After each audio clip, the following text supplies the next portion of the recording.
Buenas tardes, jóvenes. El día de hoy vamos a trabajar el tema de los cambios en el trabajo indígena y la consolidación de lo que es la hacienda.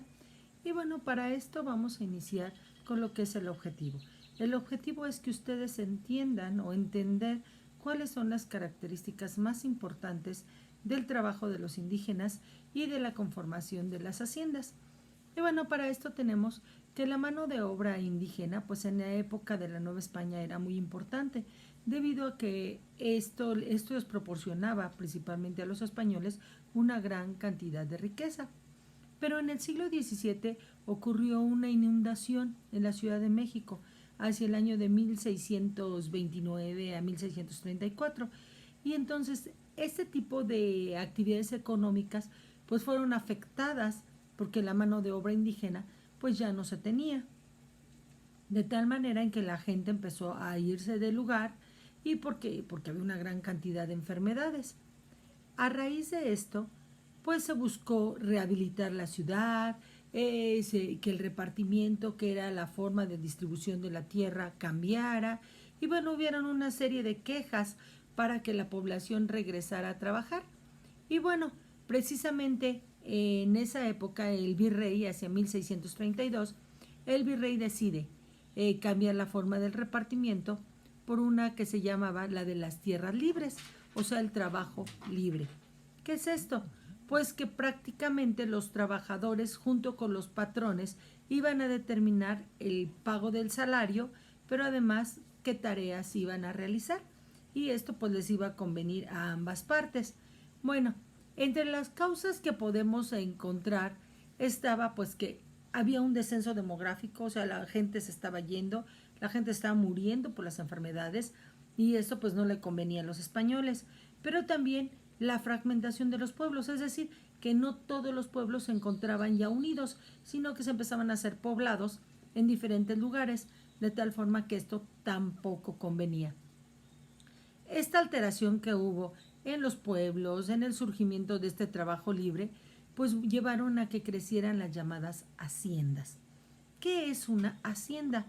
Es una cantidad de tierra, una propiedad territorial muy grande, la cual se especializa en un determinado producto.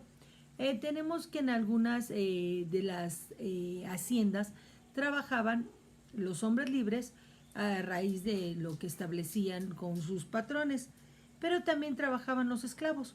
Se empezaron a traer esclavos de África porque, bueno, los indígenas ya no podían estar trabajando en las condiciones en las que se encontraban. Los esclavos eran muy maltratados, se les hacía una pasarela, hagan de cuenta como si fuera de modas, en donde ellos pasaban y en ese momento se elegía quiénes sí, quiénes no se iban a seleccionar. Y bueno, a raíz de esto se determinaba qué personas iban a ayudar en las diferentes labores. Y bueno, efectivamente, los esclavos se veía que estuvieran bien de la dentadura, que no tuvieran problemas de salud, que tuvieran un determinado peso. ¿Y por qué? Porque el trayecto por el mar era muy, muy largo, de tal forma en que si ellos se enfermaban, pues era una pérdida porque los tenían que echar al mar. Y entonces eso no le convenía al gobierno. Y bueno, esta era la manera en que fueron trayendo a los esclavos y ellos se encargaban principalmente de realizar acciones en los ingenios azucareros, que era lo más difícil para que ellos trabajaran. Aunado a esto, hubieron haciendas que se especializaron en un producto.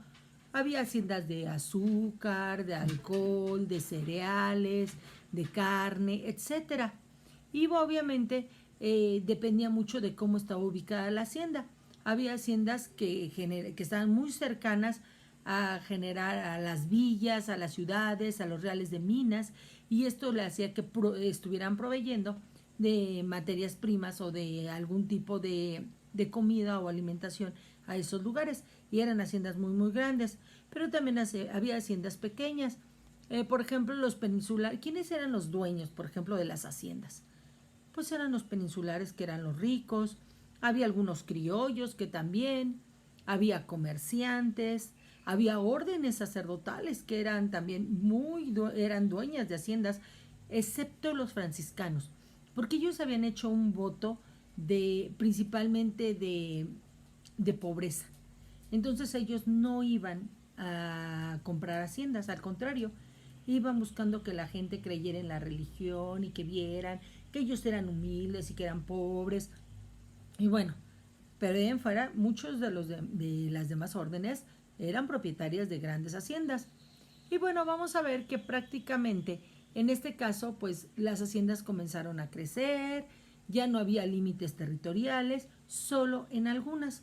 Cuando eran haciendas pequeñas, los límites territoriales quedaban cercanos a los pueblos de los indios y entonces la monarquía en ese momento decía, bueno, que se protegiera a los indios y que no se les quitaran sus tierras y que se les apoyara y todos contentos.